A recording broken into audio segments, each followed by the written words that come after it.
Riffs don't have to be difficult to be great, and we can always learn from music, no matter the genre. This is the riff for the Justin Bieber song Love Yourself, which relies on simple chords and a perfectly tight groove. This riff on its own is perfect to warm up with, and as I'll show you, you can manipulate these riffs into practice tools.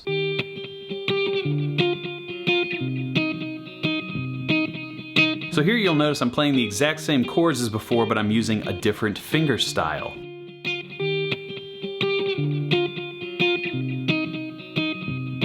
The riff is so catchy that this doesn't feel like practice. Maybe I'll go a step further and try a different finger picking approach.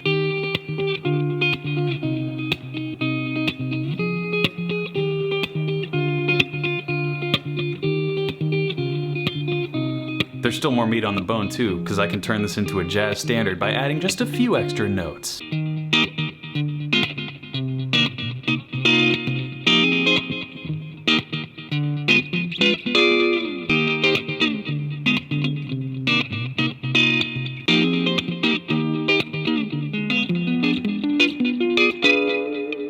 So today we're going to go over a bunch of different famous riffs that I like to incorporate into my practice routine, help me get warmed up both physically and mentally. And what better tool to use than the best practice amp on the market, the brand new Spark Mini. Thanks to Positive Grid for sponsoring this video, and you can check out the Spark Mini using the link in the description below. Obviously you've seen the portability of the Mini, and given the incredible sound quality out of this tiny speaker and the fact that I can hook up to the tone cloud for endless guitar tones, this little guy is the ultimate practice companion for any guitar player. Bad boy has headphone jack for quiet sessions, amazingly long battery life, and it operates like a simplified version of the equally awesome Spark 40, which I've reviewed before as well. There's a line out for direct recording to your computer, but today I'll be miking the amp so you can hear what it actually sounds like. Let's get started first with the presets right out of the box with the Spark Mini, with a Red Hot Chili Peppers riff that teaches us oh so much.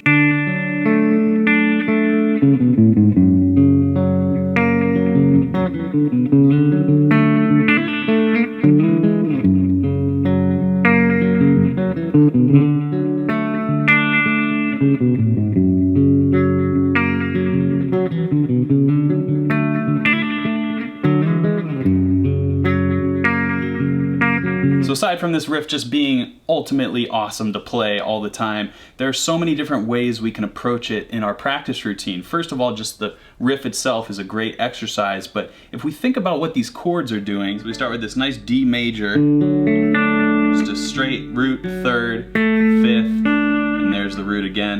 This is a triad, and then we come down to an F sharp major triad. And then we come back to, that's our D major triad again, but this time we have this little flourish. And this is a tough position to hold this hammer on. You really got to work on this pinky dexterity and strength. It's just a great riff for that. So this little, this D to E comes back down to the F sharp, and we're back. So thinking about the harmony in that way, that's really the concept of this video, is finding different ways to get the most out of these riffs in a practice perspective. So I might actually embellish this riff a little bit by kind of filling in the gaps.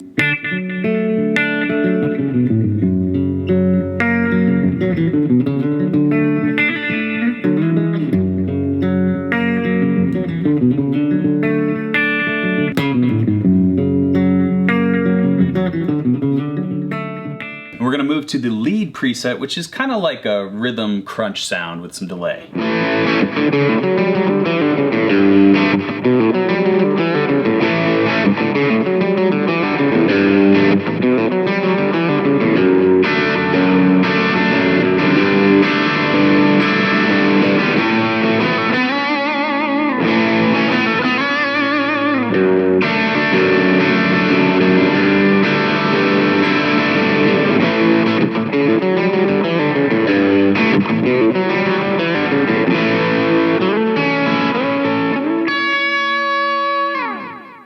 That is a really fun riff to play, and there is so much technical nuance going on that is an incredibly valuable practice tool as well. So really what I'm concentrating most on, again, we'll start with the chords. We just have this A, and then this G kind of like added ninth sound. So it's like this A suspended sound, with that G in the bass. You can think about it like that, but really this is the A major sound. So with that knowledge, we can apply some of the stuff we worked on in the Chili Peppers, but really this one's all about the nuance of these open strings and making those ring perfectly in the right decibel level so one isn't overpowering the other. The beauty of this riff is how the dynamics work with the way you play these strings, the rub against these minor intervals. This minor second, you wouldn't think that's in one of the most popular pop songs of John Mayer's career, but it is. So that is in itself really important to get down, because you can easily not sound great when you play that kind of quick pattern. And when I get to a riff like this where I'm really comfortable with it and I just got everything I think I can out of it, I try and play it a little bit faster.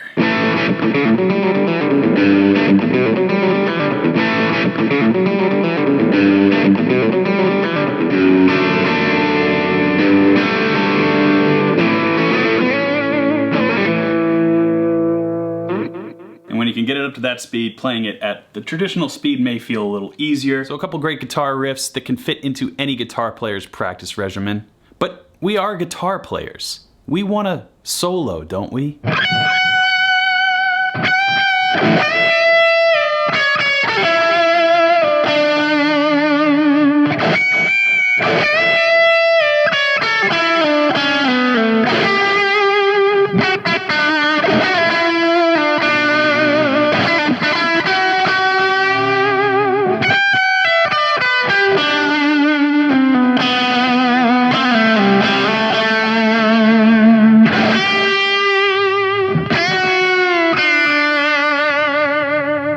There are a few guitar solos, when played without any music behind them, that are truly just beautiful masterpieces of music, and this is one of them, the Comfortably Numb solo by David Gilmour of Pink Floyd, and this one is great for bending, obviously. You know when the bends are not in tune, right? That's not right. That's right. Wrong.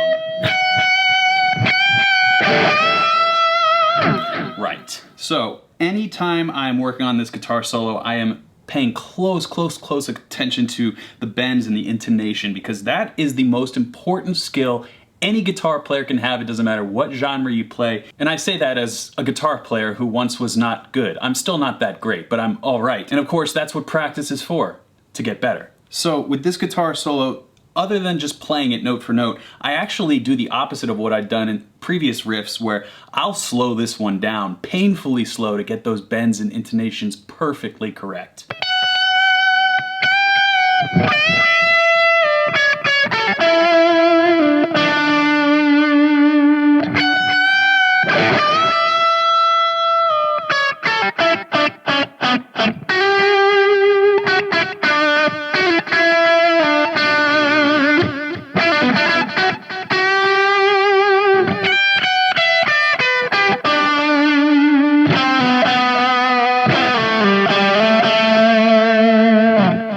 Two notes that nobody ever really plays when they're playing this guitar solo, but they're the best two notes of the solo.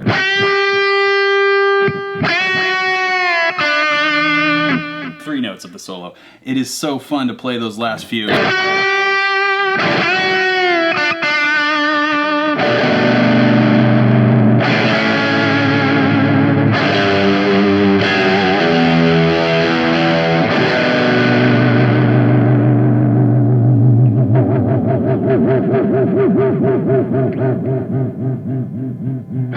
So now that we've honed our technique a bit, practiced our rhythm, and got a little bit of music theory sprinkled in there, we're going to the gym, baby. It's about to get heavy.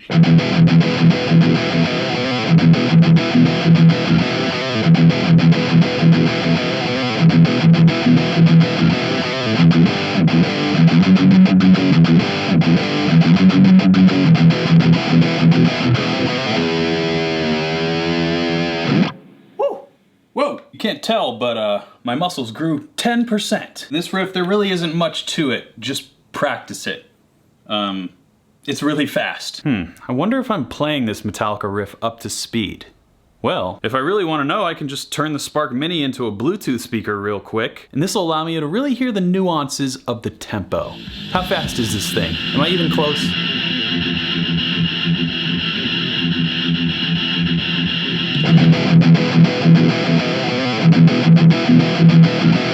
Barely. But hey, that's why we practice. As you can see, I'm in the custom setting for this tone, and I'm using the tone cloud. And what I can do is actually apply a flanger. So this is the tone cloud. We have tens of thousands of tones to choose from in here. We'll get to that momentarily, but right now I'm just going to choose a different modulation effect. We'll just scroll through our various modulation effects until we find the flanger. There it is. Now we should have a perfect Spirit of the Radio tone.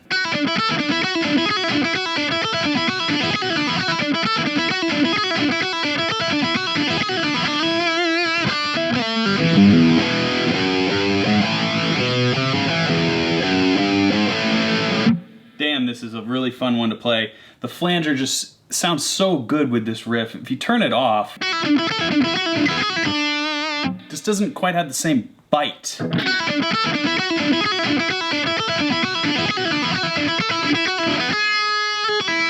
So this has a lot of different nuances to it. First, the alternate picking between two strings is an extremely valuable technique to practice. Rather than just going like 3 note per string up and down, we're going back and forth between these two strings, and it can be really tempting to flub this riff like this.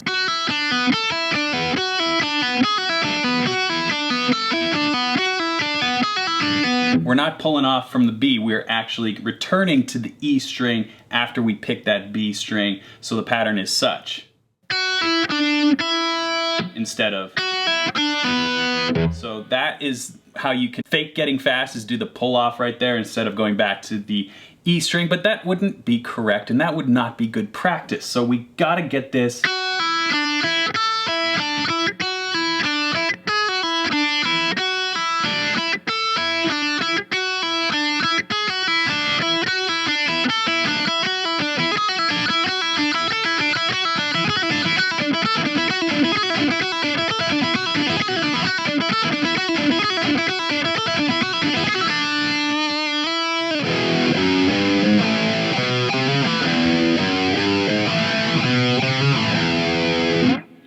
Yeah, that part's just really fun to play.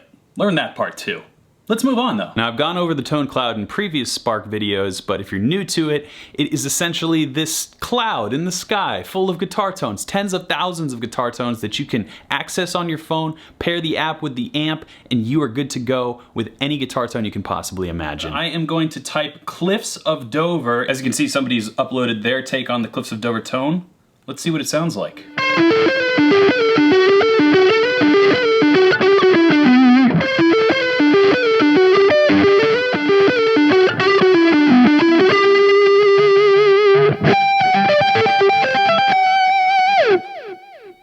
We're not going to go over that little. This melody is really, really great to learn as a guitar player of any skill level. You can play it at any speed, it just sounds great, just like the Pink Floyd guitar solo. And this is where I kind of like to get nerdy. So why does this sound so cool? Well, we have these notes right here.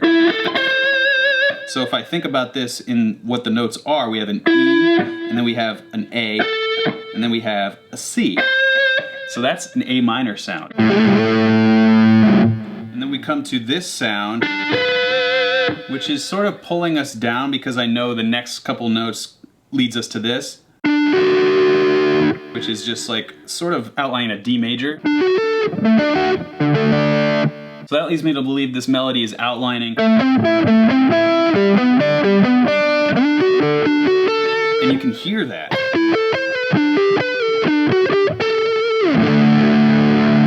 So we can analyze the harmony just like that for the entirety of this melody. Again, when a melody can sing through chords without chords actually being there, that is a sign of a great composition. And leave it to Eric Johnson to be a great composer. Well, there you have it. Famous guitar riffs that you can easily incorporate into your practice routine that reap wonderful benefits for your musicianship. What are some of your favorite riffs to practice? Let me know in the comments below. And thanks to Positive Grid for sponsoring today's video. If you're interested in the Spark Mini, go grab yourself one before they're all gone. Look at this little thing. It's so cute. How could you not want this? Until next time, keep shredding.